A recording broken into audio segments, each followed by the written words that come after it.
What's good, gentlemen? To my review for this week's episode of JoJo's Bizarre Adventure, Diamond is Unbreakable.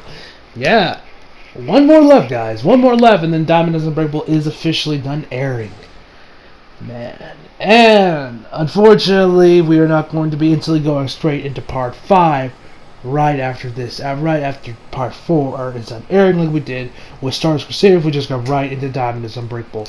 That's not going to happen for Part 5 because Toonami came out with the latest with the newest schedule. It's going to be starting up on the 15th, where we find out that the show's going to be taking JoJo's time slot will be Lupin the Third Part 5. This got announced a little bit ago. I think I might have talked about it earlier. I definitely talked about my super review today as well. Is that I'm looking forward to watching Lupin the Third Part 5. Love Lupin the Third Part 4 when that was airing last year. It was either 2017. It might be actually 2017 one.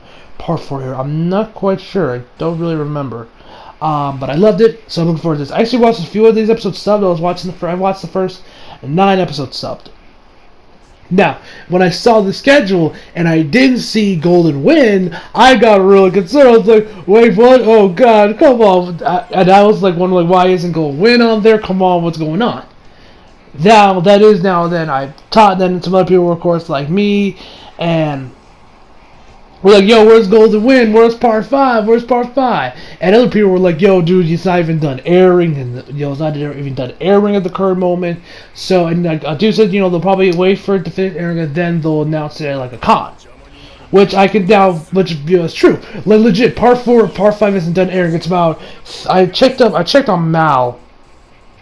From what I see here, it's the show itself is 39 episodes, just like Part 4 is. I don't know why it's 39, just not 40. Like, I don't know. I don't know about that, man. Like, it's like, I think I people might just see something like just a 9, like, you just go one over. Or something like my OCD. Anyway, so I checked it looks like Part 5 so far is about 32 episodes in or 31 episodes in. And there's total 39, so that's what about 9, 8, 7, 6, 5, 4, 3, whatever. Like, I think it's like 5 episodes or something, 5 or so episodes that is left of Golden Wind. So and now if we can gather what we got from what happened when Part 4 got announced for this dub. I can assume that's probably going to tend that they're going to announce that's in production at Anime Expo. That's what they did last year with Part 4. They announced it at Anime Expo, showed us some of the guys that were going to be voicing the characters, and we were good. Now, that's assuming what they're going to be doing with Part 5. They'll announce it, the dub, at Anime Expo, along with a few other series that they're going to be dubbing. Probably also going to be debuting on Toonami as well, and that's when we'll go from there.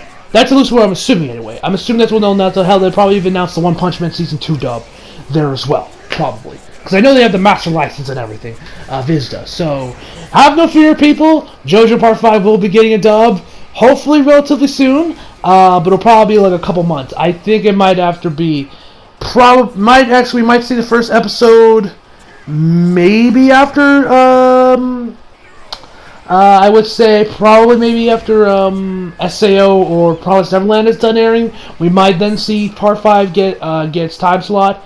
We won't, I don't know. We'll have to wait and see when Part 5 is there when it does. But enough of me talking about Part 5 and when the dub's going to come out and will there be a dub and oh my god, I'm going to get there. I don't want to just be constantly playing catch up with JoJo. I want to watch it sub. So I'm right there with when the memes start dropping right over there when I'm not lagging behind, watching it dubbed. Anyway, so enough jibber jabber. Let's just jump right into this week's episode of JoJo's Bizarre Adventure. So he starts out, my man, our boy Yoshikage Kira's on the phone. He's calling his boss. He's like, this is Kaiwato Kawajiri. And so now we never hear what the boss is saying. He says that I will be 15 minutes late, and we don't hear the boss. We're gonna be like, oh, why are you going to be 15 minutes late? I have to discipline my son on the finer aspects of respect, familiars of respect. That's what I meant to say. Like, what? Why would you have to waste your time with that? Get to work. Yes, I understand that it's inconsequential from the perspective of a business owner. Yes. Thank you. Yes, thank you for your understanding. I'll be, after I'm done with this, I'll be around my office. Yes, thank you. Thank you for your understanding, sir. And literally, right when he's saying, yes, thank you. thank you for your understanding. He's bowing, legit. He's like bowing each like after every sentence. Now we all know in Japanese culture, bowing is like very pivotal to the culture. It's all showing respect, everything. But I gotta ask, why is Kira still doing it while he's talking over the phone with him? He's not looking right at him, yet he's still bowing. A force of habit, I guess? I legit can't think of another reason other than maybe it's a force of habit, even because literally he goes 45, 45, 45, and then a full 90 degrees once he says, thank you for your understanding. So he goes a full 90 degrees for that one. Everything else is like about 45, I think. It's like, I'm like, why are you bowing, Kira? You are on the phone. Anyway. Enough of me talking about Kira's bowings. So, back to the episode itself. So after Kira Kira talks to the phone, he's like, damn you, damn Kayato, or Kayato, whatever his name, damn Kayochiri. So you were just I don't even remember what it's like, it was like some obscipient little drip, I think is what he called it. I don't even know what the hell that means. It's like, why would you want to? You were just socially awkward. Why would you want to climb the corporate ladder? Takes his bag and Hayato's bag, throws him over to some bushes. Then he looks around, finds a house that Josuke's gonna be hiding in there. There's this other house where there's some panties drying up on the little rack thing. And he's made okay. So Josuke's over there. He doesn't really, he thinks he has the advantage, but he doesn't really. But he doesn't. Excuse me. He says, well, yes, he does have the advantage because it's going to be close quarters, and I need to avoid shining diamond like the plague. And then this dude comes out here with like the longest neck in anime history. Like, this dude is 2 inches away from being a straight up human giraffe. This dude's neck is like stupidly long. Stupidly long. He's like, hey you! What are you doing here? You're trespassing! This is private property, man! He's like, I'm sorry, do you own this house? How long have you been sitting? How long have you been watching? Hey, I'm the one asking the questions here! It's like, and this just has to be Ryoko's house. And not sitting over here. She's been complaining about someone stealing her panties. And yet here you are when no one's around, perv! It must be nice. What? Having all that free time. And Kira just walks away. He's like, oh! You bastard! He runs away! And then he looks. I love Kira, man. Kira's a low-key kind of a bit of an anti-hero here. So, oh man, I love this scene. So not Kira. The dude, we never learn his name. The dude looks over to like his left, and then he sees these green panties.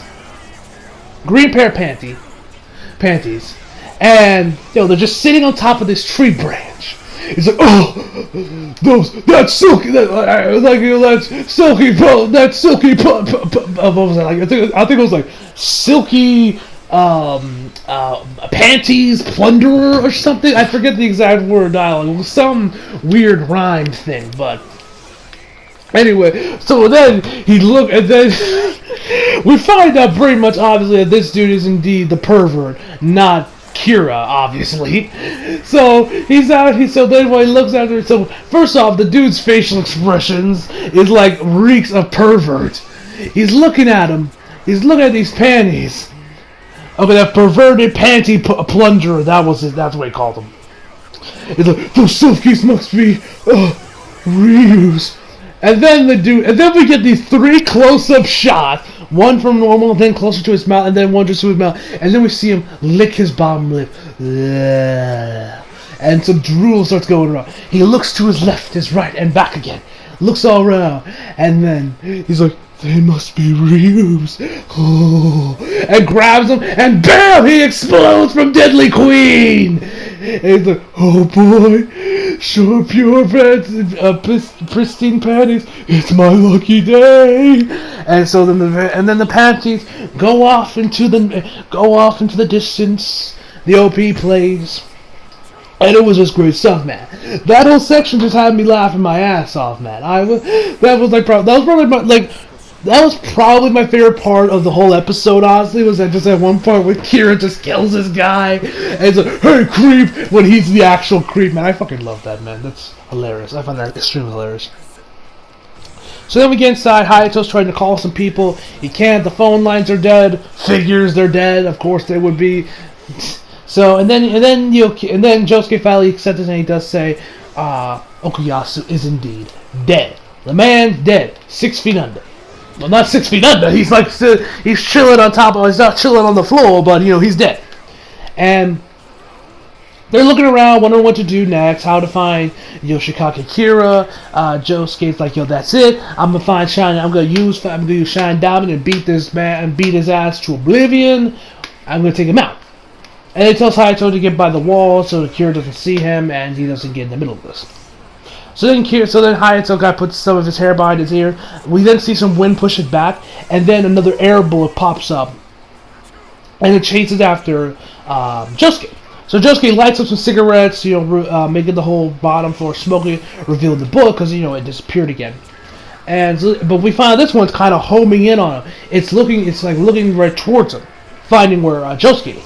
It's like where he moves, the bullet keeps going. They're like, what's going on? How's he finding us? How's Kira looking around? So they just keep going back and away. Hayato thinks it's some homing device, but Joseph says, nah, that can't be it. He has one by the name of Heart Attack, which we've seen many times. We know that's attracted, and that thing works via thermal energy. That's how it picks its target. But it's completely nowhere in the cigarette, so it can't be used. So it cannot be targeting through thermal energy or thermals. So he's like, keep going up the stairs slowly, wondering like what the hell's going on. Hayato finds Kira waiting outside a window, or outside the window. He sees him right by the gate, just chilling there. And he's like, 2 meters to impact. And so he's like, keep going farther and farther and farther. He's like, Hayato's like, I'm sorry, Josuke, I can't figure out where he is. And then Josuke breaks this vase, which he ends up forming like these little heart-shaped things out of him. And then so from there, he fires one of them off from the window, heading towards Yoshikage Kira. Kira obviously deflects it easily, and it just kind of goes off into space. But then he then goes on, and then after that he then does detonates the bomb. Josuke manages to dodge it a little bit, so it's not a direct hit, but it definitely gets some.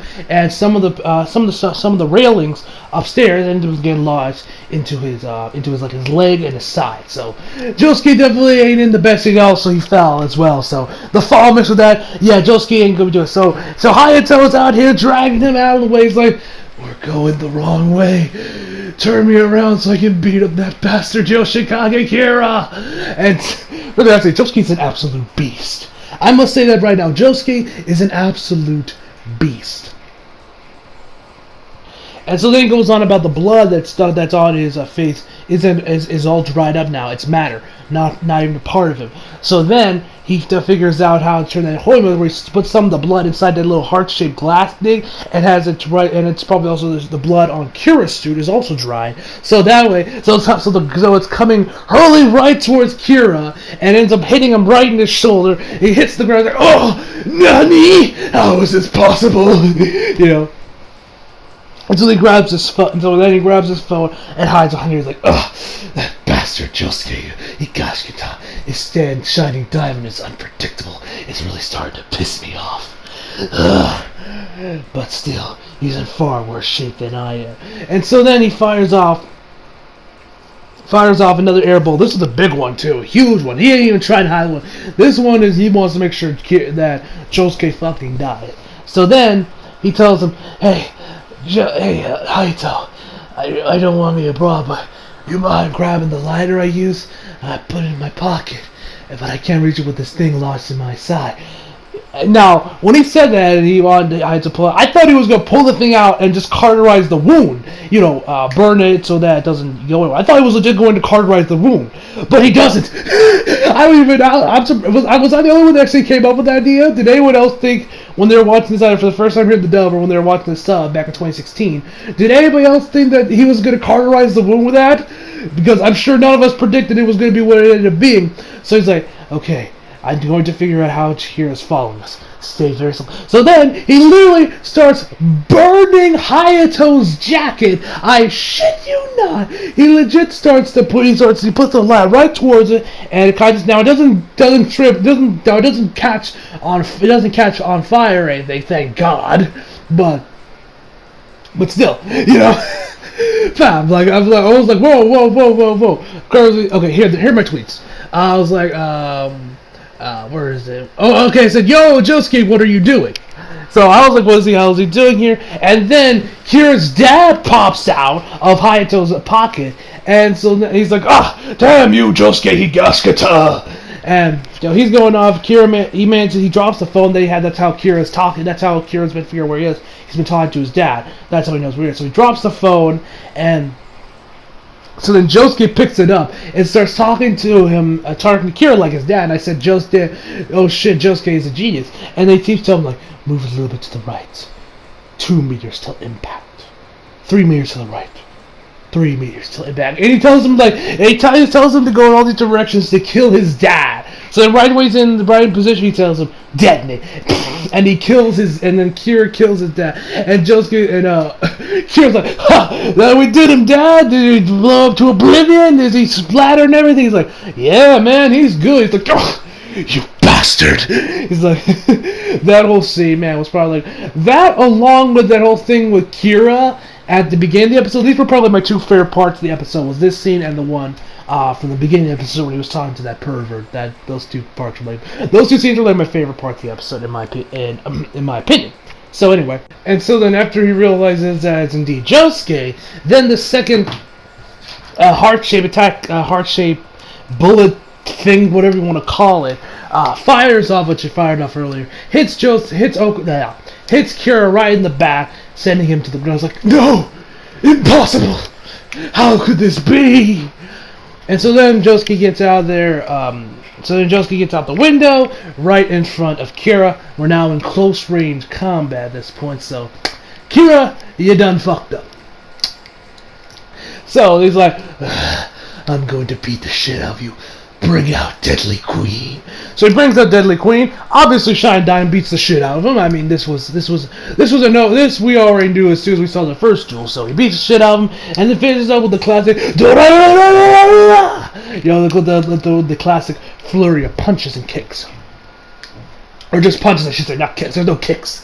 No stands kick. They're always, legit, there are there actually stands that if we see kick, where they predominantly use kicks, all we've seen is just punches. We've only seen maybe one sweet kick. That's about it. And JoJo, I could be wrong. Maybe part 5 we might see those. I don't fucking know. Whatever the case may be. Anyway. So and then we find out that actually none of those attacks that he was using did not connect because there was 2 air bullets protecting them. He's like, what the?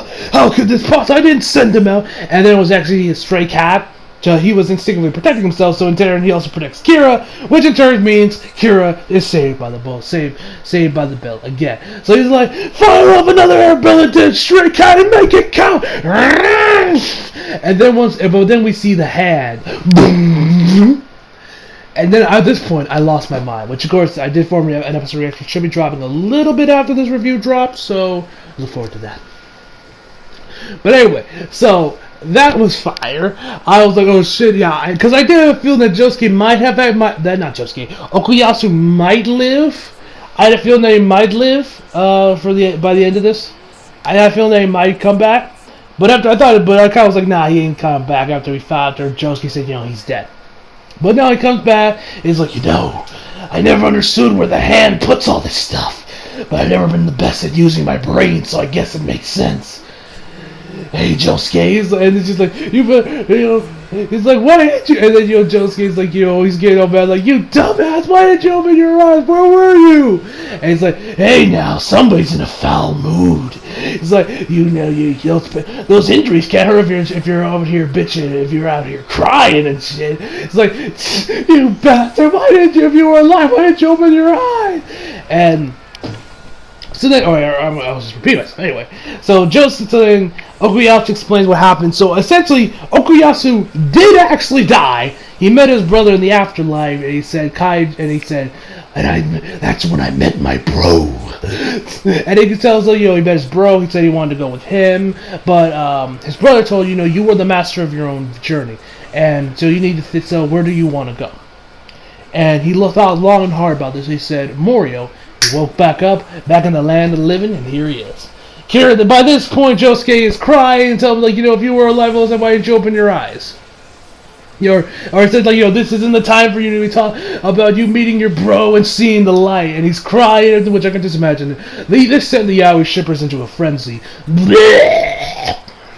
Anyway. So we end this. So by this point, Kira's like, "Fuck." He's like, and he starts, and then to make matters worse for Yoshikage Kira, Jotaro, Koichi, and Rohan all appear. We are quickly like, hey, look over there! That's where he is! And he's like, that's Kawato Kawajiri.